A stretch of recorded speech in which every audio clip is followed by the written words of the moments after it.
Must never, and Sparrow, I mean never. Are you listening to me? Good. You must never touch a dinosaur with horns upon its head. These are the rules of the book. It was a good life until Stone's dad became sick. The village elders knew of only one cure found deep within the mountain.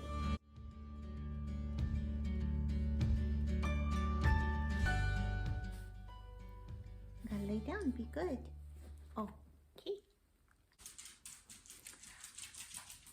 Hi, everybody. Welcome back to Novel Idea. My name is Dia, and I have not posted a wrap-up in a couple of weeks, and I have quite a few books to go over. But I'm going to start, and we'll just play it by ear, wing it. Okay? So I have finished 10 books, I think, since my last wrap-up, which was 2 weeks ago, 2.5 weeks ago. And I did have a couple of DNFs. And I think I'll just start at the top and we'll go from there. So the first book that I finished was Babette's Feast, and this is by Isak Dinesen. And I was unaware of Isak Dinesen before reading this book. Babette's Feast is about a very religious, set-apart community that was started by an elderly man, and he was raising his 2 daughters in this village by these principals alongside him. There are 2 strangers that come into the mix at the very beginning of the book. The first stranger ends up interested in the oldest daughter, who is very lovely, and the second stranger ends up interested in the second daughter because of her beautiful singing voice. We find out that the father has died when our story picks up and it's taking place, that the girls have begun to see a little bit of a declination in the faith and love of the community that their father started.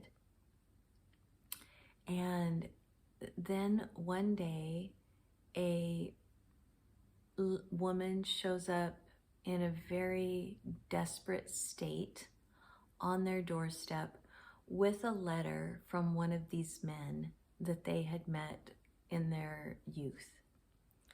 And it basically asks for her to have asylum with them. She's running away from German overtaking of Paris, I believe. And as a result, she has had to flee for her life. And so he is asking them to take her in, and basically almost as a postscript in the letter says, oh, by the way, she can cook. And one day, Babette, who is the woman from Paris that they took in, says to the sisters that she has come into quite a lot of money, and their father's birthday is coming up, and they would like to celebrate it with their community and kind of remember their father, remember what it was that he was trying to teach them, and see if they cannot repair some of these rifts in the relationship. Babette asks if she can cook a French feast, a feast that she will prepare in the style that she was doing prior to coming to the village. And these sisters have grown to love her in such a deep way that they give their blessing for her to cook this way. And the whole community comes together at their place to be served this feast.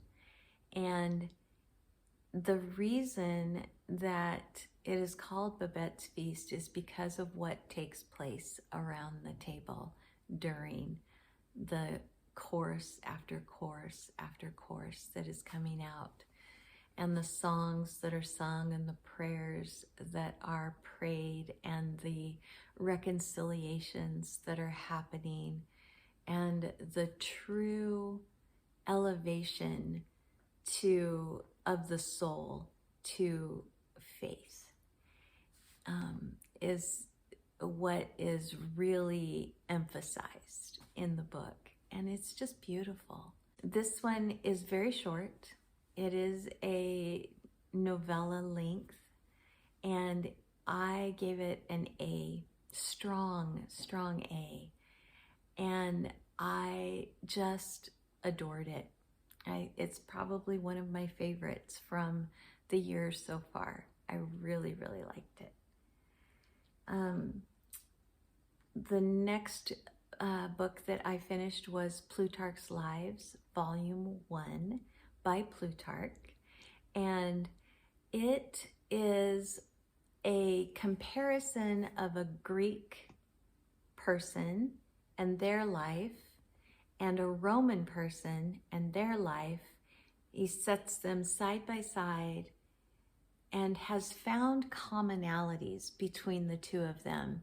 And so that's what he emphasizes when he is telling you about their lives. And I have thoroughly enjoyed reading this. I'm in volume 2 currently. So I started volume 1 in 2022, and I have been reading it for a while, finished it up in January, and I really am, I want to own these volumes now for myself, because I want to go back and I want to make all kinds of annotations. I want to take notes, you know, in the margins and stuff of the book. I don't want to have my library copies that I can't do any of that in. And so I think that's probably going to be my next book purchase, is Plutarch's Lives in this version, by this translator, because I've just enjoyed them so tremendously and I've found it very readable. So that was the second one. And then I read The Black-Tongued Thief, and I did this actually on audio. I listened to it, and the reason that I did it on audio is because I'd read it before, so this was a reread. And I remember when I was reading it on the page that I really enjoyed it. And Fraser Simons from Springboard Thoughts mentioned the fact that he thought that the audiobook was just top notch. And so I thought, I enjoyed that when I read it the first time. And so maybe I'll reread it through audio. And I actually liked it better on the page, partially because this book is extremely irreverent. That's a nice way of putting it. There is a lot of what my mother would have called bathroom humor in this book. It just gets a lot of mileage out of human body functions. And it's funny, but it gets to be a little much at times. And so when it was on the page, I could just go past until I wasn't noticing it any longer. And it also wasn't like in my head. And so I didn't have to hang on to it the way that I did with the audio version. So I did think it was very well done as far as the narrator. The lilt and the accents to the voices were perfect, wonderful. But just the amount of disgustingness, is that a word? That I was just grossed out so often in this book that, and I couldn't get away from it. It's not like I could flip the page and just move on. I tried hitting like the little forward thing, but then it would skip too much and I couldn't figure out a way to make it skip less.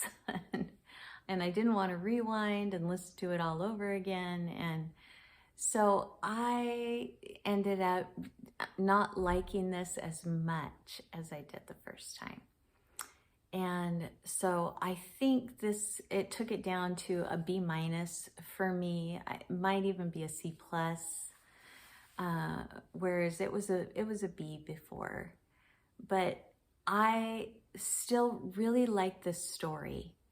I still found the overarching story very good. And I actually really like the main character a lot, even though he's one of the worst offenders. If you can handle bathroom humor, language, and just literal gross body function type stuff, then you will probably like this book. So that is that one. And then we move on to Arrows of the Queen. This is by Mercedes Lackey. This was my first Mercedes Lackey book. Now, she has been writing books for a very long time. She is a prolific author, and I just wanted to try something. And so I tried something that people recommend where you start, and that is with the Arrows trilogy. Actually liked this book a lot in many, many ways. It is about a young girl who's being raised in kind of a border community of the kingdom, and they're far enough removed from most of the rest of the kingdom that they have their own way of doing things, their own belief system, their own problems that they have to deal with, that the queen and the others who help with meting out the discipline and the stories are not there. They just aren't taught. They aren't known by these border communities a lot of times. And she is not treated well, as are most of the girls and women in the community. And she wants something more for herself that her community doesn't feel is appropriate for women, for girls. And yet something miraculous happens to her, and she finds a way to make some dreams come true.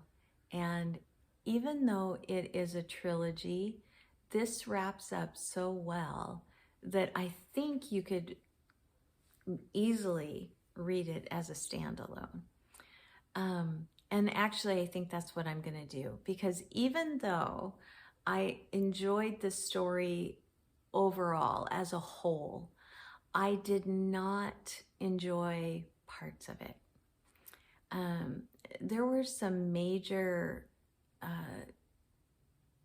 just abuse kind of issues in this book that made it very difficult for me.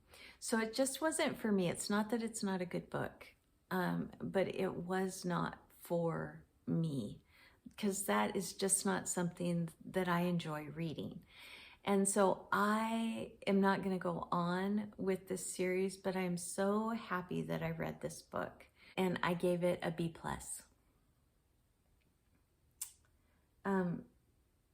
Lost Books and Old Bones was the next book that I finished up. This is a Scottish bookstore cozy mystery. These are written by Paige Shelton, and I think this was the third or fourth, not sure which. I'm going to put it up on the screen. I like these. The mysteries in them are a little tougher to figure out.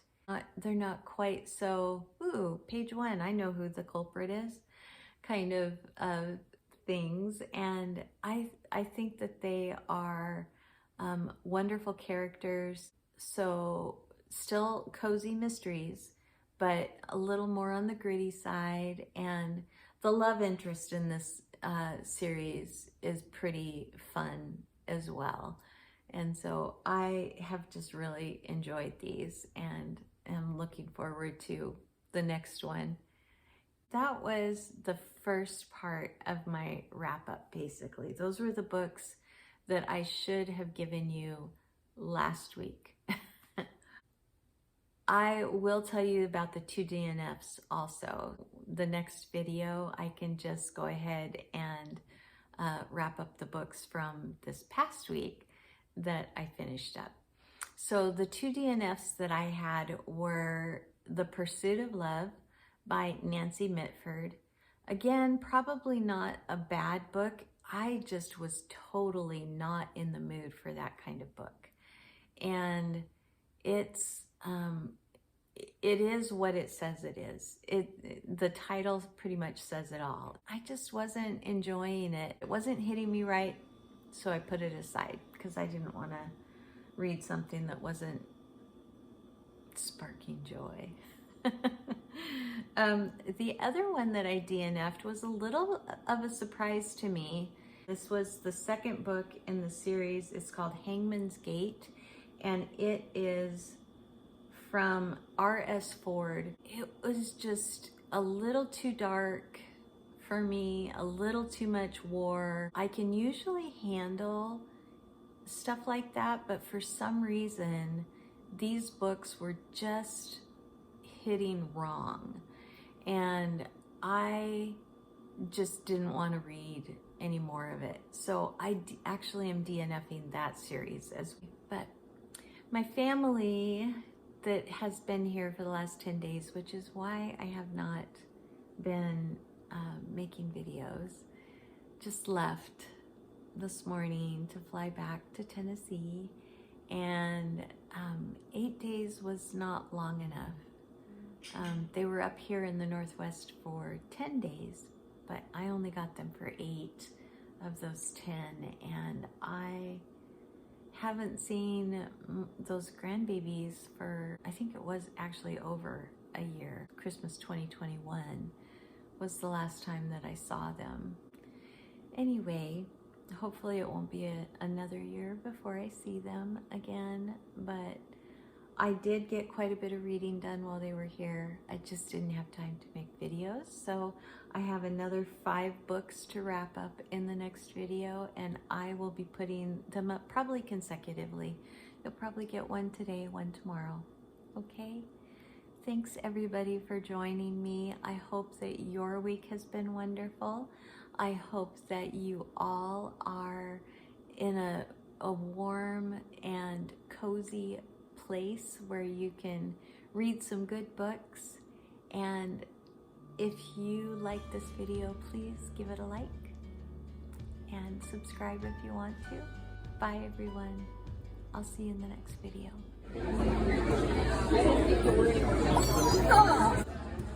Ride 'em, cowboy.